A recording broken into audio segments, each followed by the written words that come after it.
sama jalan yuk.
Tapi isinya tetap sama. Jadi tas yang itu disita ya? Bingung ini barang bukti.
Penuntut umum sudah siap ya?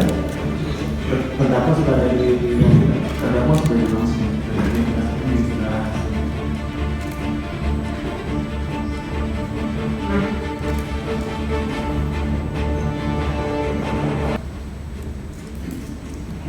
Baik, persidangan perkara tindak pidana korupsi nomor 34 Bitsus TPK 2025 PN Jakarta Pusat atas nama terdakwa Thomas Trikasih Lembong dinyatakan dibuka dan terbuka untuk umum. Menuntut umum untuk menghadirkan terdakwa. Untuk terdakwa Thomas Trikasih Lembong, silakan berduduk.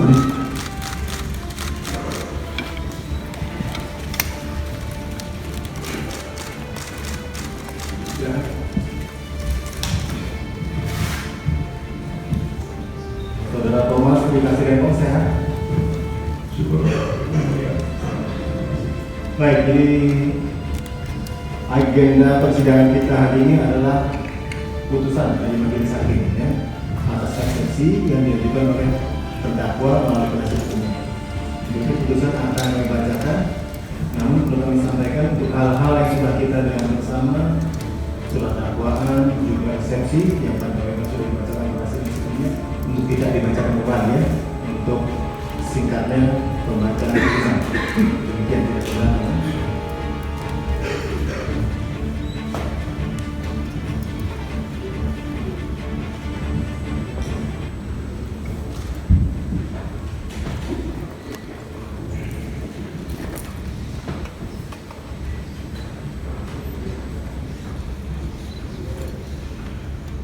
Mohon didengarkan. Putusan nomor 34 dari Bitsus TPK 2025 PN Jakarta Pusat demi keadilan berdasarkan ketuhanan yang Maha Esa, Pengadilan Tindak Pidana Korupsi pada Pengadilan Negeri Jakarta Pusat yang mengadili perkara pidana dengan acara penuntut biasa pada tingkat pertama telah menjatuhkan putusan sebagai berikut di bawahnya dalam perkara atas nama terdakwa, nama lengkap Thomas Trikasih Lembong, tempat lahir Jakarta, umur tanggal lahir 53 tahun, 4 Maret 1971, jenis kelamin laki-laki, dan seterusnya. Identitas sebagaimana termuat dalam putusan ini untuk menyingkat pembacaan putusan dianggap telah dibacakan. Terdakwa ditahan dalam tahanan rumah tahanan negara oleh 1. Penyidik sejak tanggal 29 Oktober 2024 sampai dengan sekarang oleh Majelis Hakim Pengadilan Tindak Pidana Korupsi pada Pengadilan Negeri Jakarta Pusat. Terdakwa Thomas Trikasih Lembong dalam perkara ini didampingi oleh tim penasihat hukumnya, yaitu Dr. Ari Yusuf Amir SMH, Dr. Dodi S. Abdul Kadir WSC SE SMH, Sugito SMH dan kawan-kawan. Kesemuanya para advokat atau konsultan hukum tergabung dalam tim penasihat hukum Thomas Trikasih Lembong berkantor di Distrik 8 Prosperity Tower lantai 5 unit E sampai dengan F SCBD Jenderal Sudirman Kapling 5253 Jakarta Selatan berdasarkan surat kuasa khusus tertanggal 28 Februari 2025. Pengadilan Tindak Pidana Korupsi pada Pengadilan Negeri Jakarta Pusat telah membaca penetapan Ketua Pengadilan Tindak Pidana Korupsi pada Pengadilan Negeri Jakarta Pusat nomor 34 Bitsus TPK 2025 dari PN JKT PST tanggal 27 Februari 2025 tentang penunjukan majelis hakim. Telah membaca penetapan majelis hakim Pengadilan Tindak Pidana Korupsi tanggal 27 Februari 2025 tentang penetapan hari sidang. Telah membaca berkas perkara dan surat-surat lain yang bersangkutan. Telah memperhatikan, mendengar, dan membaca keberatan dari tim penasihat hukum terdakwa atas surat dakwaan serta pendapat dari penuntut umum. Menimbang bahwa terdakwa diajukan di persidangan dalam perkara ini didakwa melakukan perbuatan pidana sebagaimana diuraikan dalam surat dakwaan penuntut umum nomor perkara PDS garis datar 06 dari M.1.10 dari FT 102 dari 2025 tertanggal 25 Februari 2025. Surat dakwaan sebagaimana termuat dalam lengkap dalam putusan ini untuk menyingkat pembacaan putusan dianggap telah dibacakan dan telah dibacakan pada sidang sebelumnya. Dengan dakwaan primer Perbuatan terdakwa tersebut sebagaimana diatur dan diancam pidana dalam pasal 2 ayat 1 junto pasal 18 Undang-Undang Nomor 31 Tahun 1999 tentang pemberantasan tindak pidana korupsi sebagaimana telah diubah dengan Undang-Undang Nomor 20 Tahun 2001 tentang perubahan atas Undang-Undang Nomor 31 Tahun 1999 tentang pemberantasan tindak pidana korupsi junto pasal 55 ayat 1 ke 1 Kitab Undang-Undang Hukum Pidana. Dakwaan subsidiar. Perbuatan terdakwa tersebut sebagaimana diatur dan diancam pidana dalam pasal 3 junto pasal 18 Undang-Undang Nomor 31 Tahun 1999 tentang pemberantasan tindak pidana korupsi sebagaimana telah diubah dengan Undang-Undang Nomor 20 Tahun 2001 tentang perubahan atas Undang-Undang Nomor 31 Tahun 1999 tentang pemberantasan tindak pidana korupsi junto pasal 55 ayat 1 ke 1 Kitab Undang-Undang Hukum Pidana. Menimbang bahwa terhadap isi surat dakwaan penuntut umum tersebut terdakwa di persidangan menyatakan telah mengerti. Menimbang bahwa atas dakwaan penuntut umum tersebut terdakwa dan penasihat terdakwa telah mengajukan keberatan atau eksepsi secara tertulis sebagaimana termuat dalam keberatan terdakwa yang telah dibacakan dan diserahkan kepada Majelis Hakim Pengadilan Tindak Pidana Korupsi pada Pengadilan Negeri Jakarta Pusat pada hari Kamis tanggal 6 Maret 2025 yang merupakan bagian yang tidak terpisahkan dari putusan ini yang pada pokoknya berisi sebagai berikut. Selengkapnya mengenai keberatan atau eksepsi yang diajukan oleh terdakwa melalui penasihat hukumnya sebagaimana termuat dalam putusan ini untuk menyingkat pembacaan putusan dianggap telah dibacakan. Menimbang bahwa terhadap dalil keberatan atau eksepsi terdakwa serta penasihat hukum terdakwa tersebut, penuntut umum telah mengajukan pendapat secara tertulis sebagaimana dibacakan dan diserahkan kepada Majelis Hakim Pengadilan Tindak Pidana Korupsi pada hari Selasa tanggal 11 Maret 2025. Pada pokoknya sebagai berikut di bawah ini termuat dalam putusan ini. Menimbang bahwa selanjutnya penasihat hukum terdakwa serta penuntut umum menyatakan masing-masing tetap pada pendirian atau argumentasi hukumnya masing-masing dan selanjutnya mohon putusan atau putusan selah. Menimbang bahwa surat dakwaan adalah jenis surat yang digunakan dalam ranah pidana pada tahap penuntutan, Abdul Karim Nasution dalam bukunya yang berjudul Masalah Surat Dakwaan dalam Proses Pidana mengartikan surat dakwaan adalah surat atau akta yang memuat suatu rumusan dari tindak pidana yang didakwakan, yang sementara dapat disimpulkan dari pemeriksaan pendahuluan yang merupakan dasar bagi hakim untuk melakukan pemeriksaan. Kemudian bila ternyata cukup bukti, terdakwa dapat dijatuhi hukuman. Dalam kurung A. Abdul Karim Nasution 1981 275.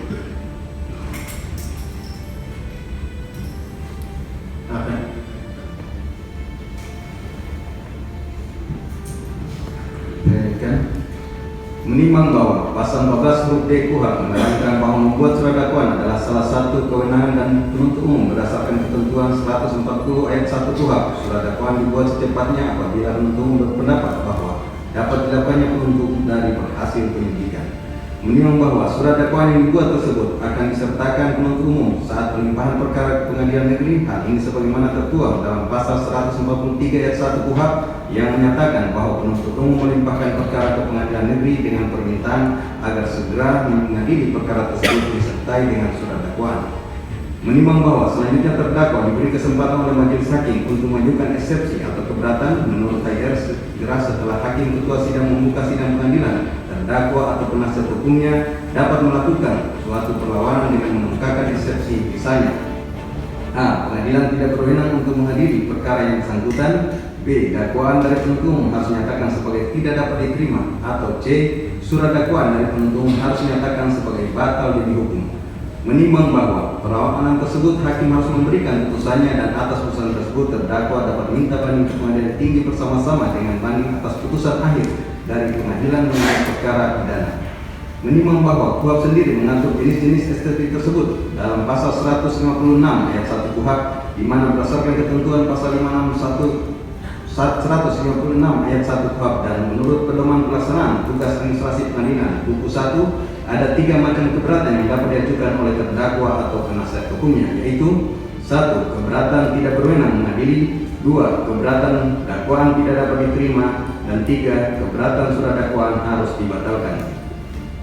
Menimbang bahwa dari ketiga macam keberatan tersebut, baik terdakwa dan atau penasihat hukumnya dapat mengajukan keberatan tersebut salah satunya atau ketiga macam keberatan tersebut sekaligus, asalkan ada relevansi dan dasar hukumnya terhadap surat dakwaan. Hal ini elementer sifatnya. Oleh karena apabila keberatan tidak relevan dan mempunyai dasar hukum, terlebih apabila sampai dicari-cari atau diada-adakan, maka keberatan tersebut pasti akan ditolak oleh hakim. Menimbang bahwa selanjutnya dalam pasal 156 ayat 2 KUHP disebutkan jika hakim menyatakan keberatan tersebut diterima, maka perkara itu tidak diperiksa lebih lanjut. Sebaliknya dalam hal tidak diterima atau hakim berpendapat hal tersebut baru dapat diputus setelah selesai pemeriksaan, maka sidang dilanjutkan. Menimbang bahwa yang menjadi pokok permasalahan dalam perkara ini adalah tentang surat dakwaan jaksa penuntut umum yang oleh terdakwa dan atau penasihat hukum terdakwa telah mengajukan keberatan sebagaimana diuraikan di bawah ini, yaitu A. Pengadilan Tindak Pidana Korupsi pada Pengadilan Negeri Jakarta Pusat tidak berwenang untuk memeriksa dan mengadili perkara akuo, eksepsi kompetensi absolut. B. Surat dakwaan akuo error in persona. C. Kegiatan importasi gula periode 2015 sampai dengan 2016 telah diaudit oleh Badan Pemeriksa Keuangan Republik Indonesia selaku lembaga yang memiliki kewenangan konstitusionalitas untuk menyatakan ada atau tidak adanya kerugian negara. Dengan demikian dakwaan penuntut umum yang didasarkan pada laporan hasil audit perhitungan kerugian negara nomor PE.03-R-S data 51-D5-01/2025 tanggal 20 Januari 2005 dari Badan Pengawasan Keuangan dan Pembangunan Republik Indonesia BPKP RI haruslah dinyatakan batal demi hukum. D. Surat dakwaan jaksa penuntut umum disusun secara tidak jelas, tidak cermat, dan tidak lengkap. 1. Uraian unsur melawan hukum tidak jelas, tidak cermat, dan tidak lengkap karena seluruh pengakuan persetujuan impor oleh terdakwa telah memenuhi asas umum pemerintah yang baik sebagaimana diatur dalam Undang-Undang Administrasi Pemerintah dan berdasarkan pemisahan fungsi di dalam Kementerian Perdagangan khususnya penerbitan pengakuan impor, sehingga surat dakwaan jaksa penuntut umum harus dinyatakan batal demi hukum. 2. Uraian di dalam surat dakwaan tidak cermat, tidak jelas, dan tidak lengkap karena tidak menguraikan peristiwa mengenai harga beli gula kristal putih yang dilakukan oleh Induk Koperasi Kartika, Induk Koperasi Kepolisian Negara Republik Indonesia, Satuan Koperasi Kesejahteraan Prajurit dan atau Pusat Koperasi Polisi Daerah dari PT Agres Produk, PT Makassar Ten, PT Sentra Usaha Tama Jaya, PT Medan Sugar Industri, PT Permata Dunia Sukses Utama, PT Andalan Purnindo, PT Duta Sugar Internasional, PT Berkah Manis Makmur. 8 perusahaan swasta meskipun dalam dakwaan bea masuk dan pajak dalam rangka impor dan realisasi kerjasama telah menjadi dasar perhitungan kerugian keuangan negara. 3. Uraian mengenai kerugian negara dalam surat dakwaan tidak jelas, tidak cermat, dan tidak lengkap karena perhitungan kerugian negara di dalam surat dakwaan mengakibatkan ketentuan pasal 4B Undang-Undang Nomor 1 Tahun 2025 tentang perubahan ketiga atas Undang-Undang Nomor 19 Tahun 2003 tentang Badan Usaha Milik Negara Junto Pasal 1 Ayat 2 Undang-Undang Hukum Pidana. 4. Jaksa penuntut umum telah tidak jelas dan tidak cermat dalam menyusun surat dakwaan, di mana surat dakwaannya jaksa penuntut umum menggunakan harga patokan petani dalam menyimpulkan adanya kemahalan harga beli dan selisih keuntungan yang diterima oleh 9 perusahaan swasta dari hasil jual beli GKP dengan PT PP. 5. Surat dakwaan tidak cermat, tidak jelas, dan tidak lengkap karena tidak menguraikan peristiwa dugaan tindak pidana korupsi dalam kegiatan importasi gula di Kementerian Perdagangan sejak tahun 2015 sampai dengan tahun 2023 sebagaimana surat perintah penyelidikan, surat perintah penyidikan, surat penetapan tersangka, dan surat penetapan penahanan yang menjadi satu kesatuan dengan surat dakwaan, melainkan jaksa penuntut umum hanya menguraikan peristiwa dugaan tindak pidana akuo yang terjadi pada tahun 2015 sampai dengan tahun 2016 sehingga surat dakwaan harus batal dihukum.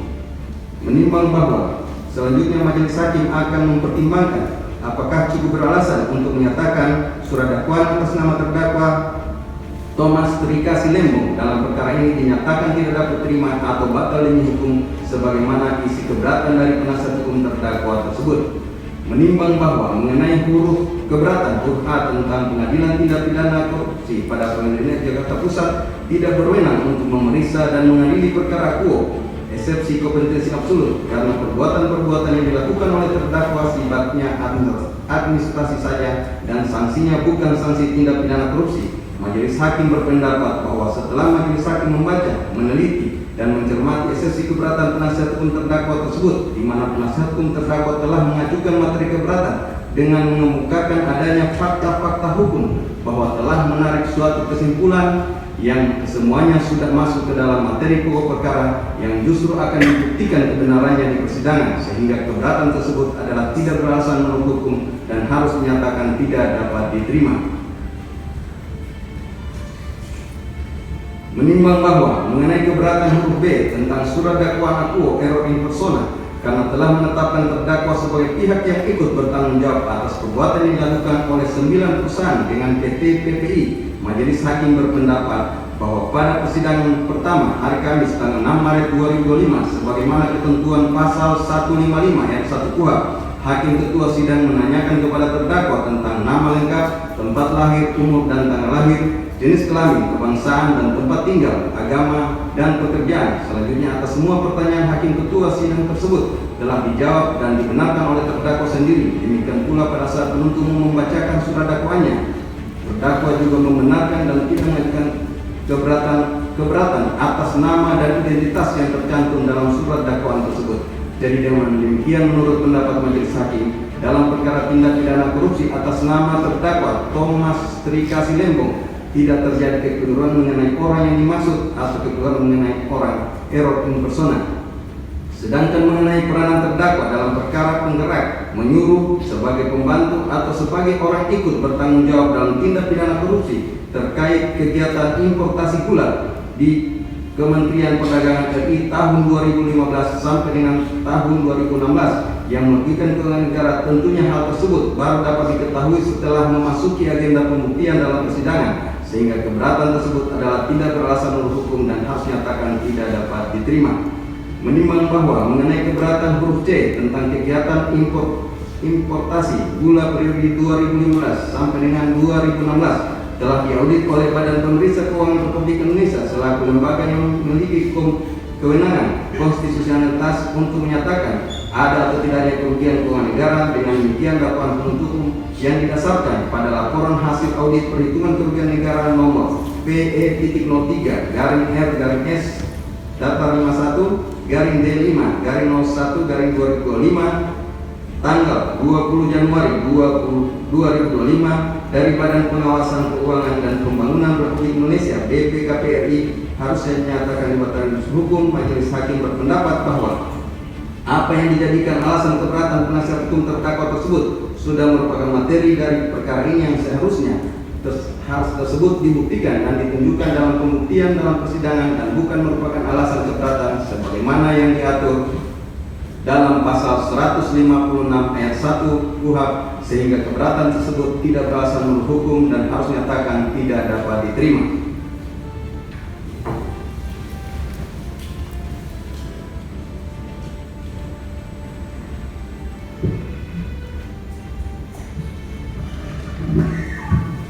Dilanjutkan. Menimbang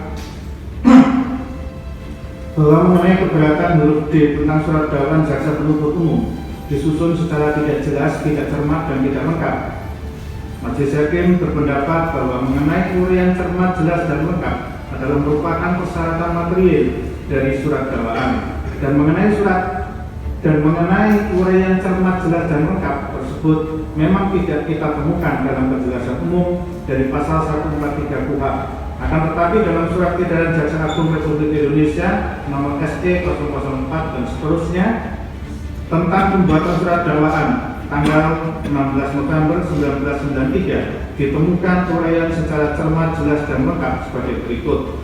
Cermat berarti menuntut ketelitian jaksa penuntut umum dalam mempersiapkan surat dakwaan yang akan diterapkan bagi terdakwa. Dengan menempatkan kata cermat paling depan dari rumusan pasal 143 ayat 2 huruf B KUHP Pembuat undang-undang menghendaki agar jaksa penuntut umum dalam membuat surat dakwaan selalu bersikap korek dan teliti, jelas. Berarti uraian kejadian atau fakta kejadian yang jelas dalam surat dakwaan, sehingga terdakwa dengan mudah memahami apa yang didakwakan terhadap dirinya dan dapat mempersiapkan pembelaan dengan sebaik-baiknya. Lengkap. Berarti surat dakwaan itu memuat semua unsur elemen tindak pidana yang didakwakan. Unsur-unsur tersebut harus terlukis di dalam uraian fakta kejadian yang dituangkan dalam surat dakwaan. Menimbang bahwa setelah majelis hakim membaca dan meneliti surat dakwaan dalam perkara ini, pada surat dakwaan tidaklah ditemukan adanya kekeliruan, baik itu mengenai orangnya yang keliru, error in persona, maupun mengenai bentuk dan susunan surat dakwaan yang salah atau keliru. Penuntut umum telah pula mencantumkan dalam surat dakwaan tentang identitas terdakwa secara lengkap dan telah diberi tanggal dan ditandatangani oleh penuntut umum. Menimbang bahwa penuntut umum dalam surat dakwaannya juga telah menguraikan secara cermat, jelas dan lengkap mengenai tindak pidana yang didakwakan dan telah pula mencantumkan tempat dan waktu tindak pidana itu dilakukan sebagaimana uraian pada halaman 1, 2, 45, dan 46 dari surat dakwaan, sehingga keberatan tersebut adalah tidak beralasan menurut hukum dan harus dinyatakan tidak dapat diterima. Menimbang bahwa mengenai keberatan penasihat hukum terdakwa dan atau terdakwa terkait dengan dugaan tindak pidana korupsi dalam importasi gula di Kementerian Perdagangan RI diduga terjadi dalam kurun waktu sejak tahun 2015 sampai dengan tahun 2023. Namun ketika masuk dalam tahap penuntutan inkasu dalam surat dakwaan terdapat perbedaan periode terjadi dugaan tindak pidana, di mana penuntut umum tidak menguraikan dugaan peristiwa tindak pidana dalam kegiatan importasi gula yang terjadi pada tahun 2016 sampai dengan tahun 2023. Padahal tidak ada perubahan tempus delikti sejak penyelidikan sampai dengan penyidikan. Majelis hakim berpendapat bahwa sesuai ketentuan pasal 143 KUHP disebutkan 1. Penuntut umum melimpahkan perkara ke pengadilan negeri dengan permintaan agar segera mengadili perkara tersebut disertai dengan surat dakwaan. 2. Penuntut umum membuat surat dakwaan yang diberi tanggal dan ditandatangani serta berisi a. Nama lengkap, tempat lahir, umur atau tanggal lahir, jenis kelamin, kebangsaan, tempat tinggal, agama, dan pekerjaan tersangka. B. Uraian secara cermat, jelas dan lengkap mengenai tindak pidana yang didakwakan dengan menyebutkan waktu dan tempat tindak pidana itu dilakukan. 3. Surat dakwaan yang tidak memenuhi ketentuan sebagaimana dimaksud dalam ayat 2 huruf B batal demi hukum. Menimbang bahwa ketentuan pasal 143 KUHP tersebut di atas menegaskan bahwa dalam surat dakwaan penuntut umum harus mencantumkan selain tempat terjadinya tindak pidana, locus delicti, juga harus mencantumkan waktu terjadinya tindak pidana, tempus delicti. Jika dalam surat dakwaan penuntut umum tidak mencantumkan tempat dan waktu terjadinya tindak pidana, maka akan berakibat batalnya surat dakwaan dimaksud. Menimbang bahwa istilah tempus delicti merupakan penggabungan dari dua kata, yaitu tempus atau tempo yang berarti waktu dan delicti yang berarti delik atau tindak pidana.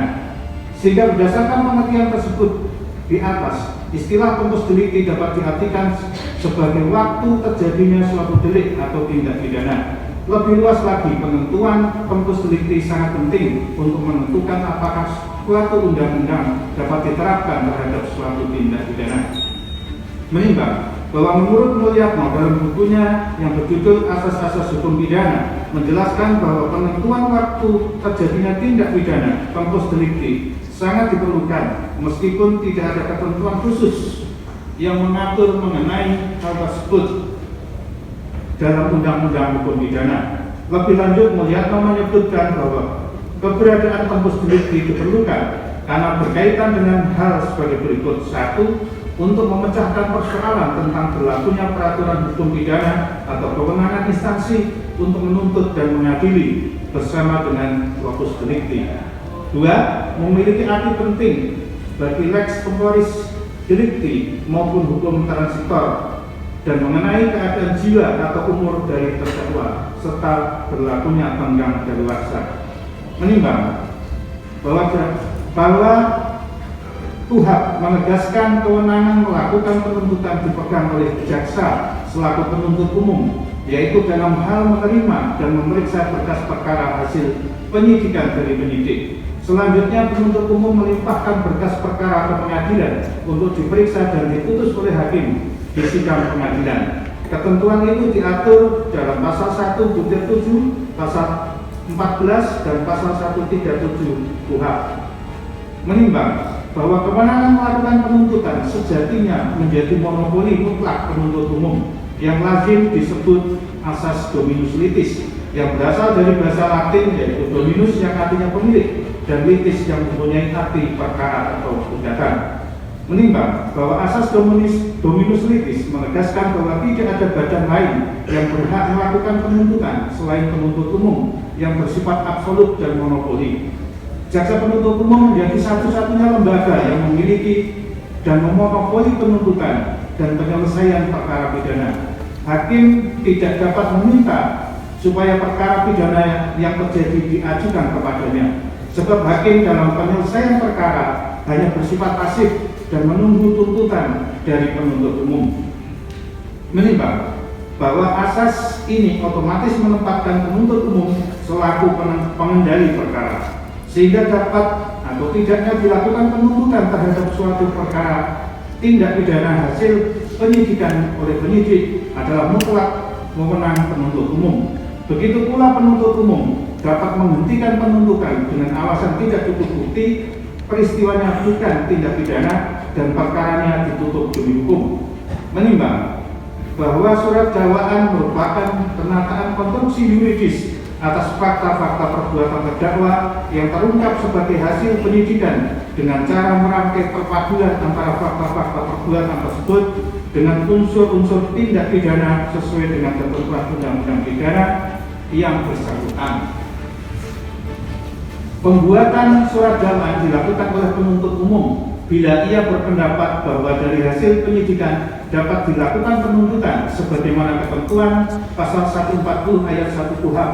Sedangkan dalam pasal 14 huruf D KUHP menyebutkan bahwa yang membuat surat dakwaan adalah penuntut umum. Artinya bagaimana bentuk dan susunan surat dakwaan dalam KUHP tidak ditentukan. Oleh karena susunan dan bentuk surat dakwaan tidak ditentukan dalam KUHP, maka mengenai bentuk dan susunan surat dakwaan sepenuhnya menjadi kewenangan penuntut umum. Menimbang bahwa apabila dalam tindak pidana korupsi terkait dengan importasi gula di Kementerian Perdagangan RI yang terjadi pada tahun 2016 sampai dengan tahun 2023 diduga masih ada pihak-pihak yang terlibat atau seharusnya ikut bertanggung jawab, maka sesuai asas dominus litis tentunya sepenuhnya menjadi kewenangan jaksa penuntut umum untuk menuntutnya dan mengajukannya ke muka persidangan dan bukan menjadi kewenangan majelis hakim dalam perkara akuo, sehingga keberatan tersebut adalah tidak beralasan menurut hukum dan harus dinyatakan tidak dapat diterima. Menimbang bahwa surat dakwaan penuntut umum dalam perkara ini telah memenuhi syarat-syarat formil maupun material sebagaimana ketentuan pasal 143 ayat 2 huruf A dan B KUHP, sehingga oleh karenanya seluruh keberatan penasihat hukum terdakwa tersebut haruslah dinyatakan tidak dapat diterima. Menimbang bahwa oleh karena seluruh keberatan penasihat hukum terdakwa dinyatakan tidak dapat diterima, maka berdasarkan pasal 156 ayat 2 KUHP, pemeriksaan terhadap perkara terdakwa haruslah dinyatakan dilanjutkan. Menimbang bahwa oleh karena pemeriksaan terhadap terdakwa dilanjutkan, maka mengenai biaya perkara ditangguhkan sampai putusan akhir. Mengingat pasal 143 dan pasal 156 Undang-Undang Nomor 8 Tahun 1981 tentang hukum acara pidana dan pasal-pasal peraturan perundang-undangan lain yang berkaitan. Kami lanjutkan. Mengadili 1. Menyatakan keberatan penasihat hukum terdakwa Thomas Terika Silembong tidak dapat diterima. 2. Menyatakan pengadilan tindak pidana korupsi pada Pengadilan Negeri Jakarta Pusat berwenang untuk mengadili perkara nomor 34 garing Pitsus garing data TPK 2025 garing PN Jakarta Pusat. 3. Menyatakan surat dakwaan penuntut umum nomor perkara PDS garis datar 06 garis miring M.1.10 garis miring FT.1 garing 02 garing 2025 tertanggal 25 Februari 2025 telah memenuhi ketentuan pasal 143 ayat 2 huruf A dan B Undang-Undang Nomor 8 Tahun 1981 tentang Kitab Undang-Undang Hukum Acara Pidana. 4. Memerintahkan penuntut umum untuk melanjutkan pemeriksaan perkara atas nama terdakwa Thomas Tri Kassilembong berdasarkan surat dakwaan penuntut umum tersebut. 5. Menangguhkan biaya perkara sampai dengan putusan akhir. Demikian diputuskan dalam rapat musyawarah Majelis Hakim Pengadilan Tindak Pidana Korupsi pada Pengadilan Negeri Jakarta Pusat pada hari Selasa tanggal 11 Maret 2025 oleh kami Denny Arisan Patrika SMH selaku Hakim Ketua, Purwanto S. Abdullah SMH dan Ali Muhtarom SMH masing-masing sebagai Hakim Anggota. Putusan ini diucapkan dalam sidang yang terbuka untuk umum pada hari Kamis tanggal 13 Maret 2025 oleh Hakim Ketua Majelis tersebut dengan didampingi oleh Hakim-Hakim Anggota dengan dibantu oleh Saudara Hartanto, SHMH Panitra Pengganti, Pengadilan Tindak Pidana Korupsi pada Pengadilan Negeri Jakarta Pusat, serta dihadiri oleh penuntut umum pada Kejaksaan Negeri Jakarta Pusat, dan diucapkan di hadapan terdakwa dengan didampingi oleh tim penasihat hukumnya. Demikian tadi Saudara terdakwa, penuntut umum juga tim penasihat hukumnya. Majelis telah membacakan putusan atas keberatan atau eksepsi yang diajukan oleh terdakwa maupun tim penasihat hukum. Intinya eksepsi atau keberatan dinyatakan tidak dapat diterima. Jadi kalau ada keberatan terhadap putusan terkait eksepsi ini, silakan diajukan bersama-sama dengan putusan akhir mengenai pokok perkara. Ya. Jadi silakan penuntut umum untuk melanjutkan pemeriksaan perkara untuk mengajukan alat-alat bukti dalam perkara ini. Terima kasih atas kesempatan yang mulia. Untuk pembuktian dan pemanggilan saksi kami mohon waktu yang mulia. Baik, untuk menyiapkannya. Baik, demikian tadi untuk memberikan kesempatan penuntut umum mengajukan alat-alat buktinya. Saksi dulu ya. Saksi dulu. Sidang ditunda sampai dengan hari Kamis depan tanggal 20 Maret 2025 ya. Kemudian hari Kamis depan, 1 minggu dari sekarang. Izin yang mulia. Ya. Ini kaitan dengan permintaan kami kemarin tentang salinan BPKP kepada jaksa melalui Majelis Hakim. Kami menyampaikan beberapa dasar hukumnya.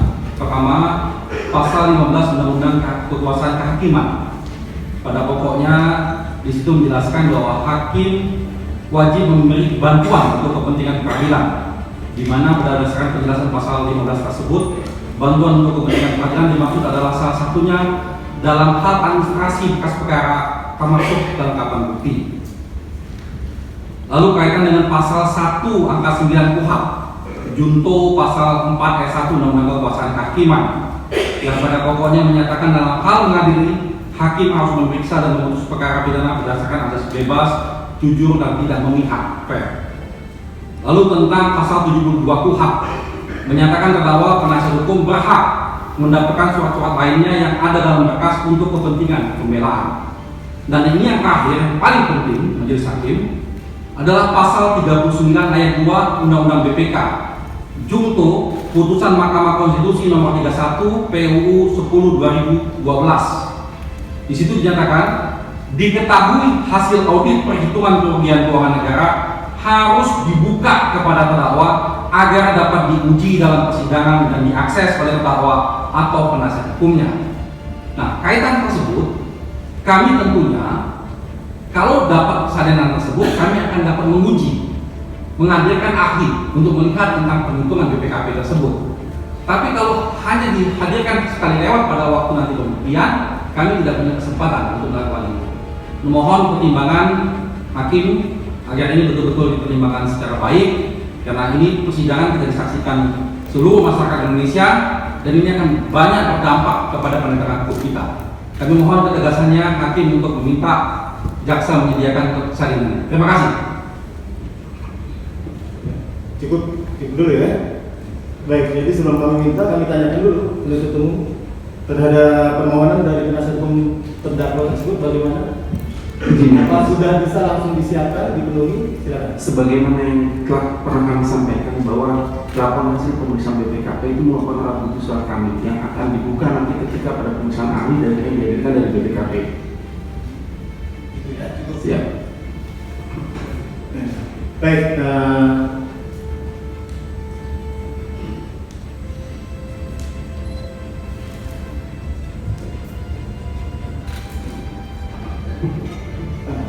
baik, jadi mendengar permohonan dari tim penasihat hukum terdakwa, juga tanggapan dari penuntut umum. Pada dasarnya, majelis menyatakan bahwa laporan hasil audit perhitungan kerugian keuangan negara ya, itu adalah merupakan hak dari terdakwa. Jadi terdakwa berhak untuk menuntut laporan hasil audit tersebut yang akan digunakan sebagai bahan pembelaannya di persidangan. Jadi untuk itu kami minta juga kepada penuntut umum untuk secepat mungkin segera memberikan laporan hasil audit tersebut kepada terdakwa ataupun tim penasihat hukumnya. Terima kasih. Jadi tidak perlu menunggu nanti pembuktian lebih lanjut lagi. Agar terdakwa maupun tim penasihat hukum juga punya waktu yang cukup untuk mempelajari. Ya, demikian. Biar persidangan juga kami harapkan berjalan seimbang, fair, tidak terlalu demikian. Bisa dipenuhi kapan kira-kira? Kami akan usahakan minta waktu. Mohon kepastian. Kita minta coba di sidang berikutnya ya untuk Oke, kami usahakan. disampaikan kepada tim penasihat hukum. Demikian. Nah, biasa cukup demikian. Terima kasih Majelis Hakim. Baik. Kembali lagi ke penundaan sidang berikutnya dijadwalkan dibuka kembali pada hari Kamis tanggal 20 Maret 2025. Ya. Perintah kepada penuntut umum untuk menghadirkan saksi-saksi dan juga laporan hasil audit perhitungan kerugian keuangan negara. Ya. Terdakwa tetap dalam tahanan, sidang ini selesai dan ditutup. Terima kasih.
Semangat ya Pak.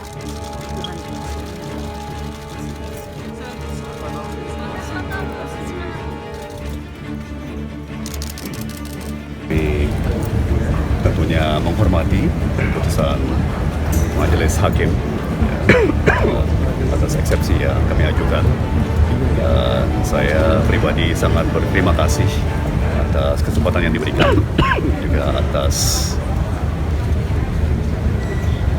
tindak lanjut yang cepat oleh Majelis Hakim. Ya, jadi keputusan disampaikan dalam waktu yang cukup singkat, ya, 2 hari setelah tanggapan daripada jaksa penuntut. Jadi saya mengapresiasi bahwa pengadilan bergerak secara cepat dan efisien.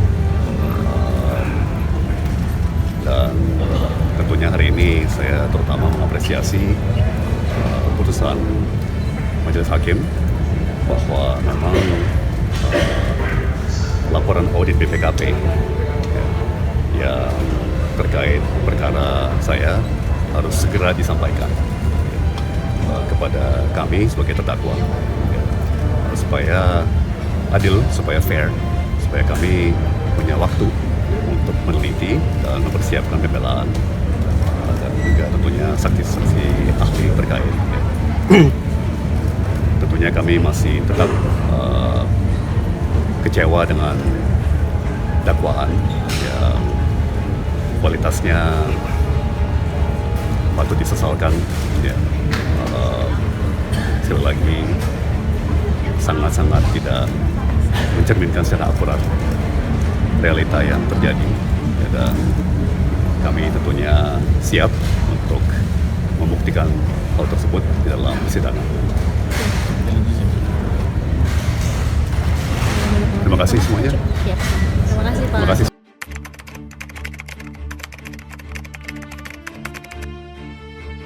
Ya, jadi memang itu betul-betul merupakan haknya dari terdakwa. Dan itu sudah kami permasalahkan sejak awal sidang. Tapi karena hakim pada waktu itu mengatakan bahwa nanti itu akan dipertimbangkan setelah putusan selah, makanya ini kami mengulangi kembali. Karena inilah sebetulnya kunci kita melihat bahwa betul-betul ada kerugian negara atau tidak. Bagaimana mekanisme penghitungannya. Karena kita ketahui BPKP dalam hal ini melaksanakan penghitungan ini jauh setelah Pak Tom dilakukan penahanan. Ya. Dan Pak Tom baru sempat diklarifikasi itu tanggal 20 Januari tentang BPKP itu. Sedangkan penahanan bulan Oktober. Jadi pada waktu Pak Tom ditahan itu BPKP itu belum ada. Jadi kerugian negara yang selama ini disebut itu tidak ada. Nah sekarang katanya sudah ada, kenapa disembunyikan? Kenapa harus takut dihadirkan? Makanya tadi kami minta bantuan melalui Majelis Hakim berdasarkan dasar hukum yang kuat. Tadi kami uraikan, Majelis Hakim menerima bahwa BPKP harus dilampirkan sebagai satu salinan bukti yang diberikan kepada kami terdakwa dan penasihat hukumnya. Jadi poinnya ke sana.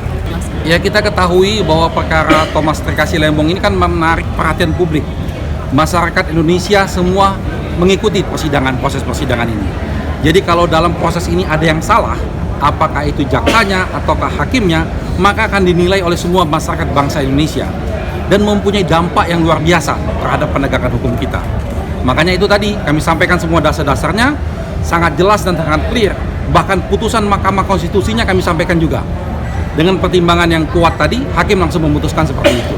Jadi harapan kita ke depan, ayolah kita bersidang secara fair, kita buka fakta-faktanya secara fair, tidak ada yang tutup-tutupin, supaya betul-betul penegakan hukum ini mencerminkan sikap kita yang ingin bernegara hukum itu tercermin dalam proses persidangan ini.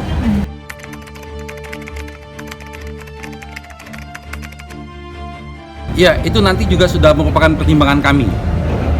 Karena begini, harus dianggap sama. Karena prosesnya sama.